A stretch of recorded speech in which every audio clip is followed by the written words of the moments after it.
शादी से पहले ही मैं प्रेग्नेंट हो गई थी और मुझे पता भी नहीं था कि यह बच्चा किसका है और किसने मेरे साथ यह जुल्म ढाया है। मैं सिर्फ अपनी माँ के साथ रहती थी। मैं उनको लेकर शहर चली आई और जब बच्चा पैदा हुआ और नर्स ने बच्चा मुझे दिखाया तो उस बच्चे को देखकर मेरी चीख निकल गई थी, क्योंकि वह बच्चा तो मेरे ही 2 हफ्ते बाद ही मेरी शादी थी। मेरी माँ के साथ मेरे अब तक बाजार के कई चक्कर लग चुके थे। 1 महीने से मैं बाजार के चक्कर काट काट कर थक चुकी थी, लेकिन आज शायद मैं बहुत थकान से चूर हो चुकी थी, या शायद धूप बहुत ज़्यादा तेजी थी। मैं बाजार चली गई थी, लेकिन मेरा सर बुरी तरह से चकरा रहा था। गर्मी के मारे मेरा पूरा बदन पसीने से तरबतर हो गया था। मैंने अपनी माँ से कहा कि मेरी तबीयत बहुत ज़्यादा खराब हो गई है। अब तो मुझे चक्कर भी आने लगे थे। जब मेरी तबीयत ज़्यादा बिगड़ने लगी तो मेरी माँ मुझे डॉक्टर के पास लेकर चली गई। माँ को भी लगा शायद गर्मी की वजह से मुझे चक्कर आ रहे हैं और मेरी तबीयत खराब हो रही है। डॉक्टर ने मेरा चेकअप किया और मेरे कुछ टेस्ट लिख कर दे दिए, लेकिन जब रिपोर्ट हाथ में आई तो मेरा सर बुरी तरह से चकरा गया था। मुझे लगा जरूर डॉक्टर को कोई गलतफहमी हुई है या फिर यह रिपोर्ट ही गलत है। यही हालत मेरी माँ की भी थी। वह हक्का बक्का आंखें फाड़े मुझे देख रही थी और मुझे यह लग रहा था जैसे मैं अभी के अभी ज़मीन के अंदर धंस जाऊंगी। कुछ ना करके भी मैं मुजरिम साबित हो चुकी थी। मैं मुश्किल से यह सदमा बर्दाश्त करते हुए घर पहुंची थी। मेरी माँ भी चुप थी। एक भी शब्द उन्होंने मुझे नहीं बोला था। लेकिन घर आते ही मेरी माँ रोने लगी। कहने लगी, रोनी, यह क्या कर दिया तूने? किसका पाप तू अपने पेट में पाल रही है? अब मैं माँ को क्या जवाब देती? मुझे तो खुद इस बात की जानकारी नहीं थी। मैं किस पर शक करती? मेरे घर पर तो मेरी माँ के अलावा कोई मर्द भी नहीं था। मैंने दोनों हाथों से अपना चकराता हुआ सर पकड़ा। डॉक्टर के रिपोर्ट्स के मुताबिक मैं पिछले 2 महीने से उम्मीद से थी। मेरे 3-4 तरह के रिपोर्ट्स करवाई गई थी और सभी रिपोर्ट्स में यही आया था और मैं इस बात को झूठा साबित नहीं कर सकती थी। लेकिन सोचने वाली बात यह थी कि मेरे साथ यह सब किया किसने और कब? मुझे तो इस बात की खबर भी नहीं हुई थी। मेरी माँ मुझे कोसे जा रही थी। वह रोने लगी। मैंने कहा, माँ, मुझसे कसम ले ले। मैं आपके सर की कसम खाती हूँ, मेरा इसमें कोई भी दोष नहीं है। मैं तो जानती तक नहीं हूँ कि मेरे साथ हुआ क्या है, किसका पाप मेरे पेट में पल रहा है। लेकिन मेरी बात पे मेरी माँ क्यों विश्वास करती? वह कहने लगी, तुम झूठ बोल रही हो। मुझे बेवकूफ़ बनाने की कोशिश मत करो। यह कोई छोटा काम नहीं है कि तुम्हारी बिना मर्जी और तुम्हारे बिना जानकारी के हो जाए और तुम्हें पता ही न चला। लेकिन मैं अपनी माँ को कसम दिलाकर थक चुकी थी, लेकिन मेरी माँ मेरा विश्वास कर ही नहीं रही थी। वह बिल्कुल चुप हो गई थी। दूसरे दिन मेरी माँ मुझे एक दूसरे डॉक्टर के पास लेकर गई, जो कि उनकी जान पहचान की थी। और उस डॉक्टर को विश्वास में लेकर मेरी माँ कहने लगी कि मेरी बेटी का अबॉर्शन कर दो, तुम्हारी बड़ी ही मेहरबानी होगी। लेकिन डॉक्टर कहने लगी, आपने देर कर दी है। 2 महीने पूरे हो चुके हैं और मैंने रूनी का पूरा चेकअप कर लिया है। अगर बच्चा गिराया गया तो रूनी की जान को खतरा हो सकता है। अब इस बात का कोई हल ना था और ऊपर से शादी के दिन भी करीब आते जा रहे थे। मेरा होने वाला पति तो यह रात जानकर मुझे बदनाम करके छोड़ देता। मैंने अपनी माँ से कहा कि मैं शादी नहीं करना चाहती और मुझे बस यही एक हल नज़र आया कि मेरी बदनामी होती। इससे पहले मैं खुद ही शादी से इनकार कर देती। शादी होने के बाद तो वैसे ही यह राज्य में पति को पता चल जाना था और वह मुझे घर से धक्का मारकर निकाल देता। इससे अच्छा था मैं शादी ही न करती। मेरी माँ कहने लगी, हम इनकार का क्या जवाब देंगे? वह लोग हमसे वजह पूछेंगे। शादी में सिर्फ 2 हफ्ते बचे हैं और इतनी जल्दी हम अचानक से शादी करने से इनकार नहीं कर सकते। हमारे पास कोई ठोस वजह भी तो मौजूद नहीं है। हम लोगों के सवालों का क्या जवाब देंगे? मुझे भी कुछ समझ में नहीं आ रहा था कि इस समस्या का क्या समाधान निकाला जाए। मेरे साथ जिसने भी यह जुल्म किया था, फिलहाल मेरी नज़रों से वह छुपा हुआ था। मैं मोहल्ले में अपनी बदनामी नहीं चाहती थी, इसलिए मैंने रात को ही अपना सामान बांधा और मैं दूसरे शहर इंदौर के लिए चली गई। ना तो वहाँ मुझे कोई जानता था, ना ही मेरी माँ को। हालांकि मेरी माँ ने मना किया था कि मैं अपना घर बार छोड़कर कहीं नहीं जाऊंगी, लेकिन मेरी माँ को मेरी जिद के आगे झुकना ही पड़ा और मैं अपनी माँ को लेकर इंदौर चली आई। मैंने एक अच्छी सी कंपनी में नौकरी ज्वाइन कर ली। मैं पढ़ी लिखी थी, अच्छी भली थी और पहले भी एक कंपनी में एक अच्छी पोस्ट पर नौकरी करती थी। जिस लड़के से मेरी शादी होने वाली थी, वह लड़का भी मेरा ही कलीग था। उसने मुझे ऑफिस में देखा, मुझे पसंद किया और फिर मुझे प्रपोज भी कर दिया था। मेरे घर में मेरी माँ के अलावा कोई और ना था। जब मैंने रमेश के बारे में अपनी माँ को बताया तो उन्हें भी इस रिश्ते पर कोई एतराज़ ना था, क्योंकि रमेश के रिश्ते में कोई कमी भी नहीं थी। वह अच्छा पढ़ा लिखा था, अच्छी नौकरी में लगा हुआ लड़का था। घर में उसकी माँ और एक बहन थी। अच्छे पढ़े लिखे घराने से वह संबंध रखता था, इसलिए मेरी माँ ने खुशी खुशी इस रिश्ते के लिए हाँ कर दी। और सबसे बड़ी बात, मैं रमेश को पसंद थी, तो फिर रिश्ते में कोई कमी नज़र नहीं आनी थी और इस तरह से रमेश से मेरी रिश्ता तय हो गया था। मैं यह नहीं कहती कि मुझे रमेश से कोई दीवानगी की हद तक मोहब्बत थी, लेकिन वह अच्छा और काफ़ी सीरियस टाइप का लड़का था।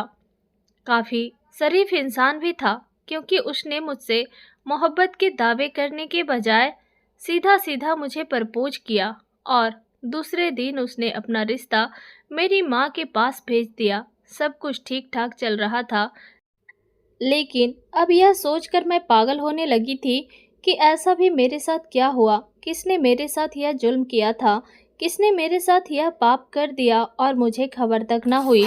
यह मेरी ज़िंदगी का एक अजीबोगरीब हादसा था, जिसने मेरी रातों की नींद बर्बाद करके रख दी थी। मैं अपनी गुजरी ज़िंदगी को सोचकर पागल हो रही थी, लेकिन मेरे गुजरे अतीत में मुझे कुछ भी ऐसा याद ना आता था कि मैं किसी पर शक करती।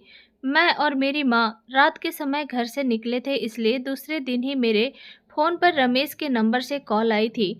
शायद वह मुझे घर से गायब होने की वजह जानना चाहता था, लेकिन मैं उससे क्या बताती। इसके बारे में तो मुझे खुद भी पता नहीं था। मैं जानती थी कि वह कभी भी इस तरह मुझे स्वीकार नहीं करेगा। मैंने अपना नंबर चेंज कर लिया, पुरानी सिम मोबाइल से निकाल कर तोड़कर फेंक दी। मेरा दिल खून के आंसू रो रहा था। मेरी हंसती खिलखिलाती जिंदगी में गम के बादल छा गए थे, जो साफ होने का नाम ही नहीं ले रही थी। एक बार मेरा मन हुआ कि मैं रमेश को सारी सच्चाई बता दूं। हो सकता है वह मेरी तकलीफ को समझे, लेकिन मैं फिर खामोश हो गई, क्योंकि मैं रमेश की आदत को अच्छी तरह से जानती थी। एक बार उसने मुझे बातों ही बातों में कहा था, रूनी, मैं सब कुछ बर्दाश्त कर सकता हूँ, लेकिन बेवफाई हरगिज नहीं। मैं बेवफा ना थी, लेकिन ना जाने कैसे बदकिरदार हो चुकी थी। मेरी माँ भी मेरे इस गम की वजह से बीमार रहने लगी थी। यहाँ पर मैंने लोगों को यही कहा था कि मैं शादीशुदा हूँ और मेरा पति दुबई में रहता है। मेरे पास इसके अलावा और कोई दूसरा विकल्प भी न था। मैं झूठ बोलती। सुनने और कहने में बहुत अजीब लगता कि मैं नहीं जानती कि मैं किसके पाप को अपने शरीर में पाल रही थी। दिन पर दिन मेरी तबीयत खराब रहने लगी थी। अब मुझे खुद से ही घिन आने लगी थी। मैं रोती रहती, कई कई घंटे भगवान के सामने हाथ जोड़े खड़ी रहती और उससे कहती, हे भगवान, मैंने ऐसा कौन सा पाप किया था जिसकी सज़ा मुझे इस तरह से मिल रही है। उधर मेरी माँ भी मुझसे ढंग से बात नहीं करती थी। इससे पहले तो मेरी माँ मेरे ऊपर अपनी जान छिड़कती थी, क्योंकि मैं उनकी इकलौती औलाद थी, उनके जीने का इकलौता सहारा थी। मेरे पापा जब मैं 6 साल की थी तभी मुझे अनाथ छोड़कर चले गए थे। तब से मेरी माँ ने ही मुझे पाल पोस कर बड़ा किया था। मेरी माँ ने सिर्फ मेरी खातिर दूसरी शादी भी नहीं की थी। रंग रूप तो मैंने अपनी माँ का ही चुराया था। वही बड़ी बड़ी चमकदार आँखें, लंबे घने काले बाल जो कमर को छूते थे, दूधिया सफ़ेद रंगत देखने वाले की नज़रें मेरे ऊपर से हटना ही भूल जाती थी। कभी कभी तो मेरी माँ भी मेरी खूबसूरती से डर जाती थी। कहती थी, रूनी, जमाना बहुत ख़राब है, ऊपर से तेरी खूबसूरती खुद को छुपा कर रखा कर। मैं माँ की बात को हंसकर टाल देती, कहती, माँ आपकी बेटी कोई कमज़ोर लड़की नहीं है। कोई भी आकर आपकी बेटी की इज्जत पर जो हाथ डाल देगा, अगर किसी ने ऐसा किया तो उसकी आंखें निकाल लूँगी। और आज मैं कैसे खून के आंसू रो रही थी। कोई मेरी इज्जत के साथ साथ मेरी भावनाओं के साथ भी खेल गया था और मुझे पता भी नहीं था। यह कैसी आजमाइश थी। जैसे तैसे समय गुजरता रहा और फिर वह समय भी आ गया कि मैं हॉस्पिटल में एडमिट हो गई। मैं नहीं जानती थी कि मेरे बच्चे का बाप कौन है, मैं किसकी औलाद को जन्म देने वाली हूँ। ना तो यह मेरी मोहब्बत की थी और ना ही मेरे साथ की गई गई मोहब्बत में धोखेबाजी। वो एक नाजायज औलाद थी और यह दर्द मैं ही जान सकती थी कि मैं यह दर्द कैसे बर्दाश्त कर रही थी। औरत कभी भी ऐसे बच्चे को जन्म देना नहीं चाहती जिसे देखकर उसे घिन आए। मुझे भी उस बच्चे से घिन महसूस होती थी जिसने मेरी ज़िंदगी तबाह और बर्बाद कर दी थी। मैंने तो सोच लिया था कि मैं इस बच्चे के पैदा होते ही अनाथ आश्रम में दे दूंगी, क्योंकि मुझे इस बच्चे से कोई भी लगाव नहीं था, बल्कि मुझे इस बच्चे से नफरत थी जिसने मेरी पूरी ज़िंदगी ही बर्बाद कर दी थी। मुझे मेरी माँ की नज़रों में ही गिरा कर रख दिया था, जहाँ तक कि मैं खुद से ही नज़रें मिलाने के काबिल नहीं रही थी। 4 घंटे के दर्द को सहने के बाद मैंने एक बच्चे को जन्म दिया था और जब बच्चे की शक्ल देखी तो मेरे होश उड़ गए थे। बच्चे की गर्दन पर बड़ा वह पैदाइशी काला निशान मेरे सर पर आसमान गिरा रहा था, क्योंकि उस बच्चे की शक्ल तो मेरे ही। यह उन दिनों की बात है जब मैं ऑफिस के काम के सिलसिले में ऑफिस की टीम के साथ जैसलमेर गई हुई थी। मैं आर्किटेक्चर के नक्शे बनाया करती थी, मेरा यही काम था। जैसलमेर में भी मैं इसी सिलसिले में गई थी। वहाँ पर एक होटल का नक्शा मुझे बनाना था और हम सबके काम का मकसद एक ही था। हमारी पूरी टीम के लिए हमारे बॉस ने एक होटल के कमरे को बुक कर रखा था। रमेश हमारे साथ नहीं गया था क्योंकि उन्हीं दिनों उनकी माँ बीमार थी। जिस दिन हम जैसलमेर पहुंचे थे उस समय हर तरफ बारिश शुरू हो चुकी थी, इसलिए रास्ते अक्सर बंद हो जाते थे और कई कई दिन हमें होटल में ही कैद होकर गुजारने पड़ते थे। उन दिनों की बात है जब बारिश तूफान के साथ बहुत तेजी से हो रही थी और जैसलमेर आने वाले लोगों की गाड़ियां बहुत खतरनाक हादसे का शिकार हो गई थी। कई गाड़ियां तो रास्ते में बारिश की वजह से फंस गई थी और लोग वहीं गाड़ियों में ही दबे ठंड की वजह से जान से हाथ धो बैठे थे। यह हादसा ऐसा था कि हर दिल को तड़पा के रख दिया था। होटल के मालिकों ने 3 गुना बढ़ोतरी कर दी थी। उन्हीं दिनों हम भी अपने होटल के कमरे में कैद होकर रह गए थे। सर्दी भी इतनी तेज थी कि हीटर भी काम नहीं कर रहे थे। मुझे याद आने लगा, उन्हीं दिनों होटल पर ग्राहकों की बहुत भीड़ बढ़ गई थी। लोग होटल का किराया लाखों में देने के लिए भी तैयार थे। बहुत से लोगों ने इंसानी हमदर्दी के नाते अपने ही कमरे में लोगों को ठहराना शुरू कर दिया था, लेकिन मैं नहीं जानती थी कि मेरे साथ ऐसा घिनौना खेल भी वहां खेला जा सकता है। एक रात मेरे कमरे का दरवाज़ा बड़ी जोर से खटखटाया गया था। मैं सर्दी के मारे रजाई में भी कांप रही थी। मुश्किल से ही मुझे नींद आ रही थी कि तभी दरवाजे की दस्तक ने मुझे नींद से उठाया था। मुश्किल से उठकर मैंने कमरे का दरवाज़ा खोला तो उसी होटल का एक नौकर था जो मुझसे कहने लगा, एक फैमिली इस समय बड़ी मुश्किल से इस होटल तक पहुंची है और उनकी बच्ची भी बहुत बीमार है। होटल का कोई भी कमरा खाली नहीं है। अगर आप एक रात के लिए उन्हें इस कमरे में ठहरा लें तो यह आपका उन बाप बेटी पर बड़ा ही एहसान होगा। मैं कुछ देर तो यही सोचती रही कि क्या करूं और क्या ना करूं, लेकिन मैंने इंसानी हमदर्दी के नाते उन्हें इजाज़त दे दी। कुछ ही देर में 35 साल का आदमी और एक 4 साल की बच्ची को गोद में लिए वह मेरे सामने खड़ा था। इस वक्त बेहद परेशान लग रहा था। कमरे में आते उसने अपनी बेटी को फौरन से बेड पर लिटाकर उस पर रजाई डाल दी। वह बच्ची पूरी तरह से कांप रही थी। वह आदमी खुद भी एक मोटी सी जैकेट पहने हुए था। मुझे एहसान जताते हुए नज़रों से वह देखने लगा, कहने लगा, मैं आपका एहसान किन शब्दों में अदा करूं? अगर आप मुझ पर एहसान ना करती तो मेरी बच्ची को न जाने सर्दी के मारे क्या हाल हो जाता। मैंने कहा, कोई बात नहीं। फिर वह कहने लगा, आप बस मेरी बेटी का ख्याल रख लेना, मैं तो कहीं भी समय काट लूँगा। यह कहकर वह कमरे से बाहर चला गया। मैंने उसकी बेटी को कंबल से अच्छी तरह से लपेट दिया था और मैं खुद भी अपने बेड पर आकर लेट गई। वह बच्ची नींद की बेहोशी में भी बुरी तरह से कांप रही थी। मैं उसके ठीक बराबर में लेट गई और उस 4 साल की मासूम बच्ची को अपनी गोद में भर लिया। कुछ देर में ही उस बच्ची की कपकपाहट बिल्कुल खत्म हो चुकी थी। अब वह बच्ची गहरी नींद में सो चुकी थी। रात भर बर्फबारी के साथ बारिश होती रही और सुबह भी यही सिलसिला जारी था।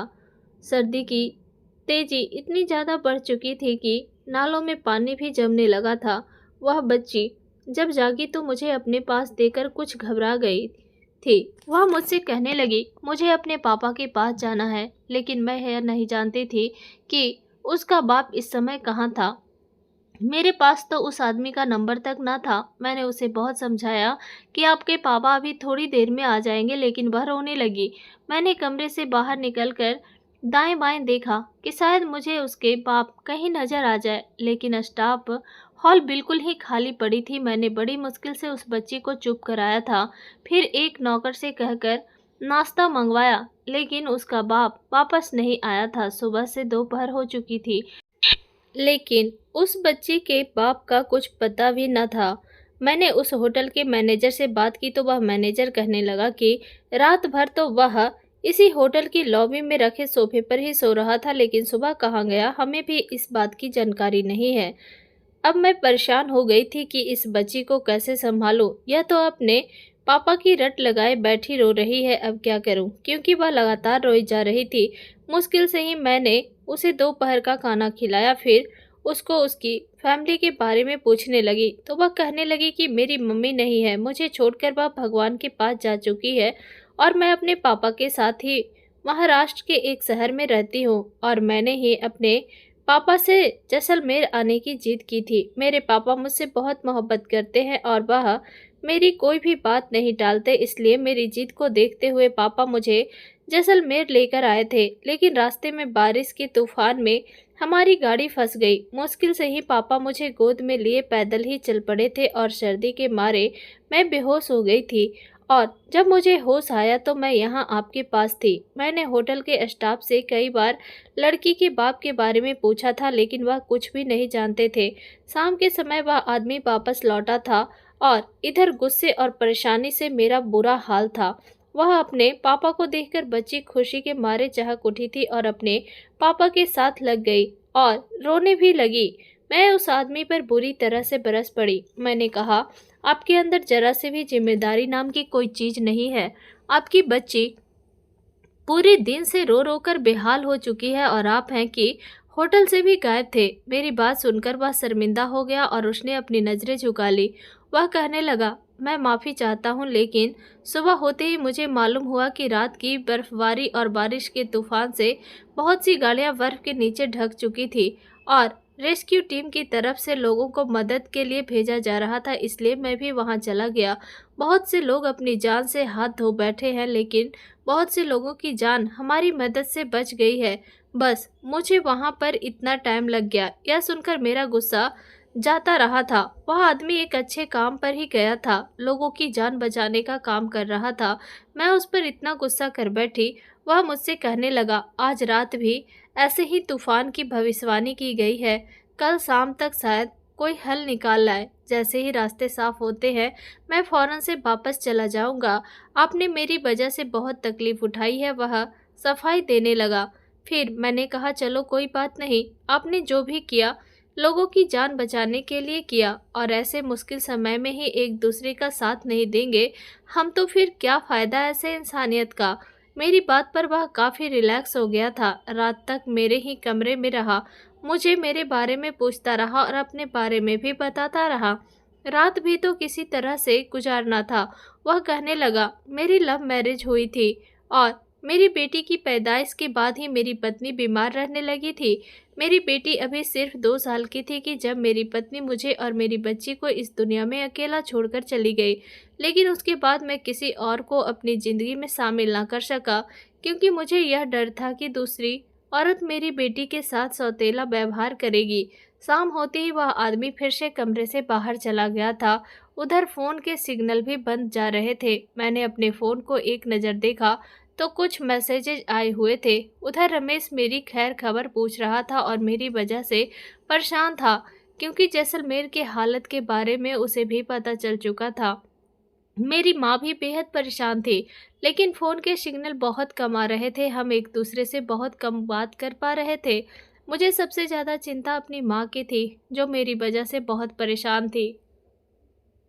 मेरी माँ इसलिए क्यों कि इस वक्त घर पर अकेली थी और मेरी वजह से किसी तकलीफ से गुजर रही होगी। इस बात का अंदाज़ा मैं लगा सकती थी। वो बच्ची कब की सो चुकी थी। मैंने खिड़की से पर्दा हटाया कि शायद फ़ोन के सिग्नल कुछ आ जाए तो मैं अपनी माँ को अपनी खैरियत बता सकूं। इस वक्त हल्की हल्की बारिश शुरू हो चुकी थी, लेकिन फ़ोन के सिग्नल ना होने के बराबर थे। मैंने सामने देखा तो कुछ फासले पर लोग अपने अपने मोबाइल पर बात कर रहे थे। मैंने सोचा हो सकता है वहाँ पर सिग्नल आ रहे हों। मैं भी वहाँ जाकर अपनी माँ से थोड़ी सी बात कर लेती हूँ और अपनी खैरियत की खबर सुना देती हूँ। कम से कम मेरी माँ को रात को चैन से नींद तो आएगी, क्योंकि वह मेरी वजह से बेहद परेशान थी और परेशानी और टेंशन की वजह से उनका बीपी भी बढ़ जाता था। वह तो मुझे भी यहाँ भेजना नहीं चाहती थी, लेकिन मैं अपनी नौकरी खोना नहीं चाहती थी। जब बॉस ने यह काम सौंपा था तो करना तो जरूरी ही था। मैं कुछ दिन के लिए ही यहाँ पर आई थी, लेकिन इस तूफानी बारिश की वजह से फंस चुकी थी। मैंने अपनी गर्म शॉल उठाई, खुद पर डालकर कमरे से बाहर निकल गई। उस वक्त रात के लगभग 11:30 बज रहे थे। होटल में सन्नाटा छाया हुआ था। सर्दी की वजह से सब अपने अपने कमरों में दुबके पड़े थे। मैंने होटल की लॉबी पर बिस्तर बिछे देखे थे। बहुत से लोग मजबूरन वहां सोने के लिए मजबूर थे। उस बच्चे का बाप भी कोने में लेटा हुआ था। मैंने बस एक ही नज़र उस पर डाली थी और वहां से निकल गई। मुझे बस अपनी माँ को तसल्ली देनी थी। उस वक्त हर तरफ बारिश ही बारिश थी। मैं जिस शहर से यहाँ आई थी और वहाँ सर्दी भी इतनी ज़्यादा नहीं थी। मैं इतनी ज़्यादा सर्दी बर्दाश्त करने की आदी नहीं थी। मुझे मोटे कपड़ों में भी सर्दी लग रही थी। मैंने अपना मोबाइल ऑन किया, लेकिन सिग्नल अब भी कम थे। सामने लगभग 1 मील की दूरी पर कुछ लोग मोबाइल पर बात कर रहे थे। मैं भी उसी तरफ जाने लगी। बार बार अपना मोबाइल भी देख रही थी कि जहां सिग्नल पकड़ आते हैं वहीं अपनी माँ से बात कर लूं और वापस लौट आऊं। मैं मुश्किल से ही टाइल्स लगी फर्श पर चल पा रही थी। आधे घंटे के बाद मैं वहां पहुंच गई थी जहां पर कुछ सिग्नल आ रहे थे। मैंने अपनी माँ का नंबर मिलाया। उस वक्त सर्दी के मारे मैं बुरी तरह से हिक रही थी। मेरी माँ ने फ़ोन उठाया। वह मेरे लिए बहुत परेशान थी। कहने लगी, वहाँ की खबरें सुन सुनकर मेरा दिल दहल रहा है और सिग्नल तो ना होने की वजह से तुमसे बात भी नहीं हो रही थी, इसलिए मैं बेहद परेशान थी। मैं अपनी माँ से बात कर रही थी कि तभी बारिश और भी तेजी से शुरू हो गई। एकदम ही ऐसा लगा कि बर्फ के गोले सर पर गिरने लगे। मैंने अपनी माँ से कहा, चलो माँ ठीक है, मैं वापस अपने कमरे में जा रही हूँ क्योंकि बारिश और तेज बढ़ने लगी है। मैंने जल्दी से फ़ोन बंद किया और जेब में डाला और तेज कदम उठाती होटल की तरफ बढ़ने लगी। लेकिन इस बर्फबारी की वजह से मेरे हाथ पैर कांपने लगे। बर्फबारी की वजह से अब मुझे चलना भी मुश्किल पड़ रहा था। ऐसा लगता कि जैसे मेरा चेहरा शून्य हो गया है, मेरे हाथ पैर भी शून्य हो चुके हैं। अब तो मैं सांस भी ठीक से नहीं ले पा रही थी। मैं जल्द से जल्द अपने कमरे तक पहुंच जाना चाहती थी, लेकिन एक जगह जाकर बस मेरे पैर धंस गए थे। मैं अपने आप को निकालने की कोशिश कर रही थी, लेकिन मेरे पैर नहीं निकल रहे थे और फिर मैं वहीं बर्फ पे औंधे मुंह गिर गई और बर्फ की तेजी भी बढ़ने लगी थी। धीरे धीरे मैं बर्फ में धंसने लगी थी। ऐसा लग रहा था कि आसमान से गिरती बर्फ हर चीज को अपनी आगोश में समेट लेगी।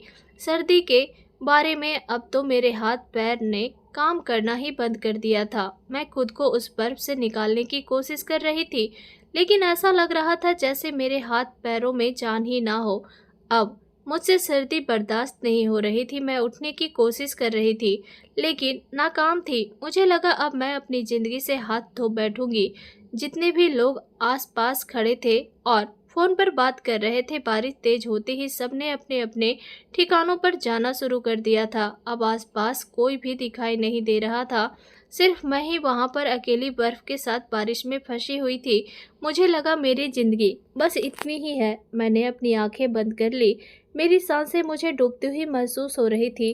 कुछ देर बाद ही मैं होश खो बैठी थी और जब मुझे होश आया तो मेरा पूरा शरीर आग की तरह तप रहा था। मेरे पूरे शरीर में दर्द भी हो रहा था। दर्द के मारे मैं कराह रही थी। मैंने मुश्किल से ही आँख खोली तो मैं अपने होटल के कमरे में थी। वह बच्ची मेरे पास ही बैठी थी, मेरे हाथों को सहला रही थी। सामने सोफे पर उसका बाप नजरें झुकाए बैठा हुआ था।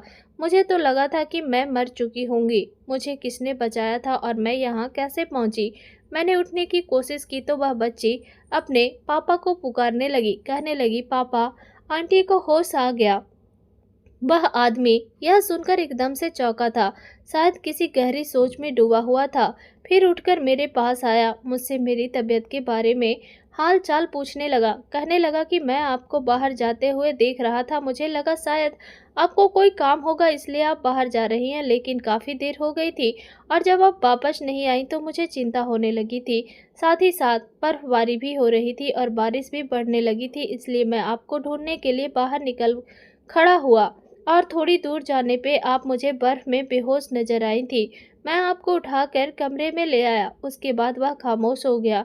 मैं उसकी शुक्रगुजार थी कि उसने मेरी ज़िंदगी बचा ली, लेकिन यह मालूम न था कि उस दौरान वह मेरे साथ क्या कर चुका था। मुझे 24 घंटे के बाद होश आया था।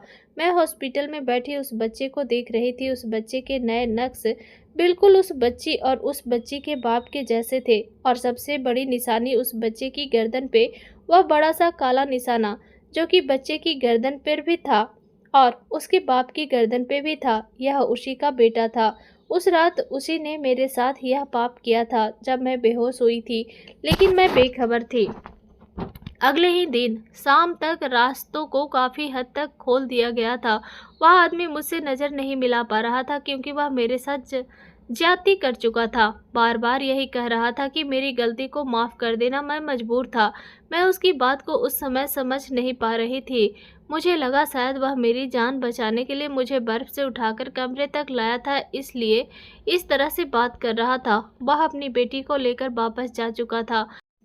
मैं भी कुछ देर बाद वापस लौट आई थी, क्योंकि जिस कदर बारिश जैसलमेर में हो रही थी और सारे काम रोक दिए गए थे।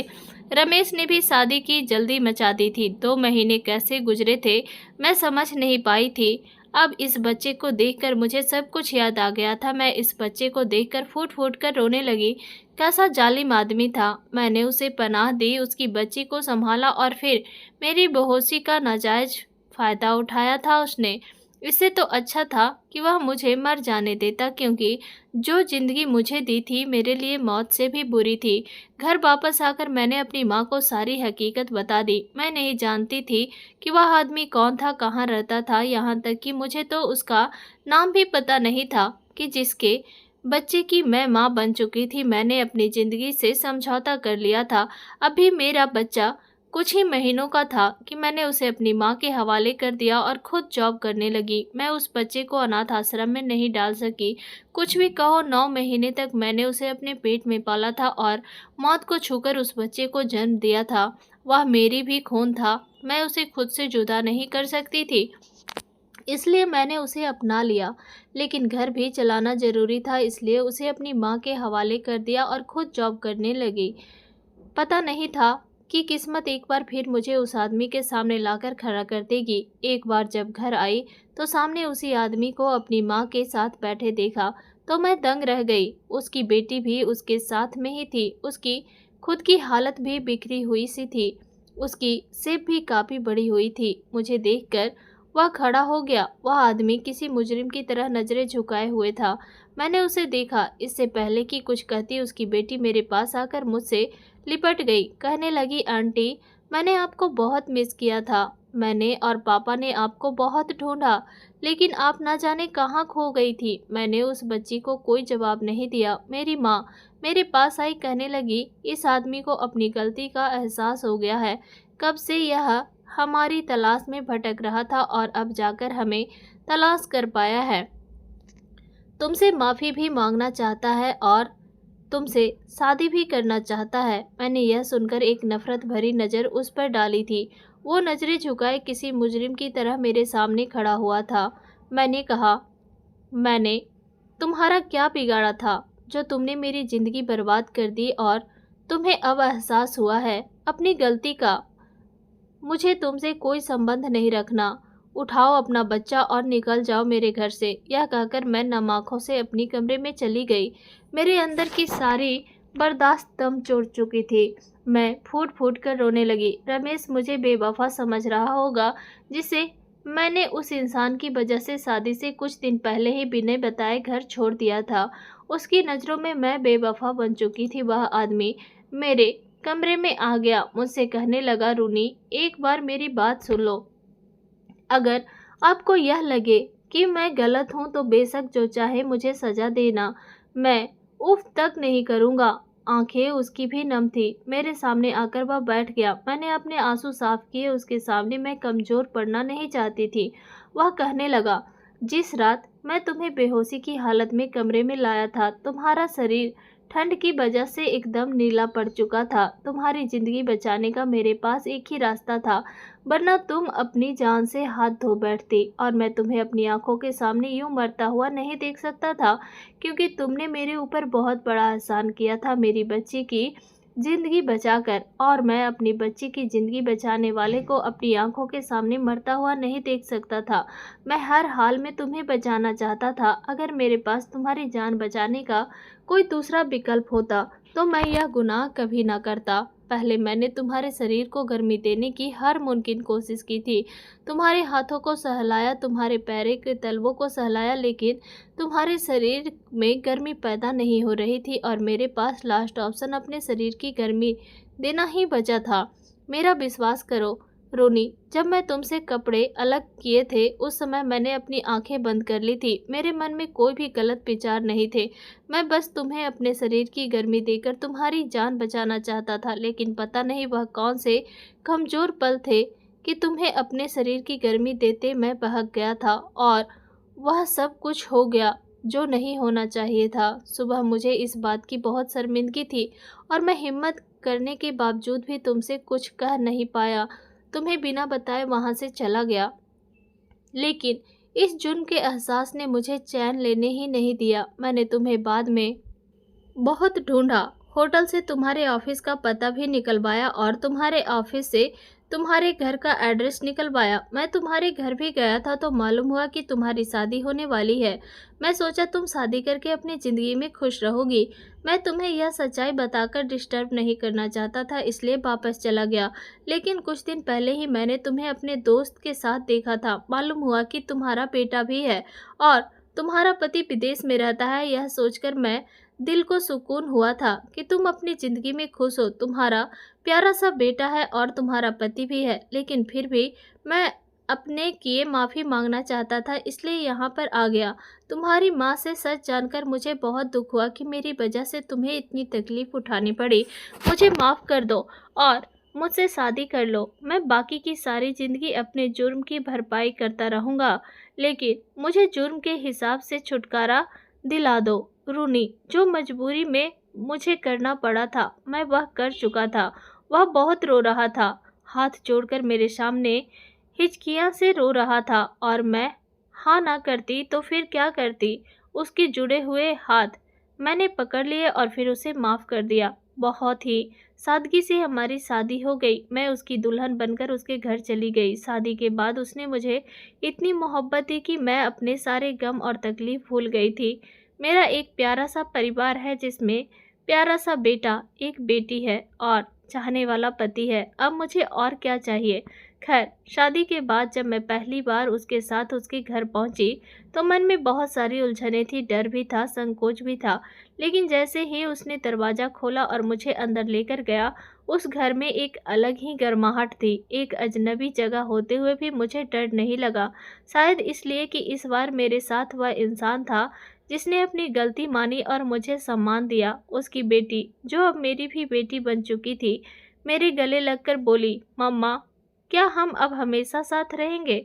मेरे गले में कुछ अटक गया था। मैं हाँ तो नहीं कह पाई, बस उसे कसकर गले लगा लिया। उस बच्ची की मासूम आंखों में मैं खुद को देखती हूँ। वह भी टूटी थी जैसे मैं थी, लेकिन अब हम दोनों को एक दूसरे में अपना सहारा मिल गया था। धीरे धीरे दिन बीतते गए। उस आदमी ने नहीं, अब तो मैं उसे अपने पति कहती हूँ। उसने हर दिन हर पल मुझे महसूस कराया कि मैं सिर्फ उसकी माफ़ी नहीं बल्कि उसकी मोहब्बत हूँ। वो मेरे लिए सुबह की चाय बनाकर लाता, रात को जब थक कर लौटती तो मेरे पैरों को सहलाता, और कई बार जब मैं अपने पुराने दर्द में डूब जाती तो बिना कुछ कहे मेरे पास बैठकर मेरे आंसू पोंछ देता। मैंने बहुत कोशिश की थी उस रात को भूल जाने की, लेकिन सच यह है कि हम कुछ भी भूलते नहीं हैं, बस थोड़ा थोड़ा माफ़ करना सीख जाते हैं। और वह माफ़ी जब किसी सच्चे पछतावे के साथ मांगी जाए तो दिल हल्का हो ही जाता है। अब मेरा बेटा बड़ा हो रहा था और बेटी स्कूल जाने लगी है। दोनों की शरारतों में मैं अपनी अधूरी हंसी फिर से जी रही हूँ। कभी कभी जब हम सब मिलकर खाना खाते हैं और दोनों बच्चे अपनी तोतली बातों से घर को गुंजा देते हैं तो मैं बस चुपचाप ईश्वर का शुक्रिया करती हूँ। कभी सोचा नहीं था कि मेरी टूटी हुई जिंदगी भी इतनी खूबसूरत बन सकती है। अब जब मैं आईने में खुद को देखती हूँ तो वहाँ पर एक पीड़ित नहीं, एक जीती जागती ताकतवर औरत नजर आती है।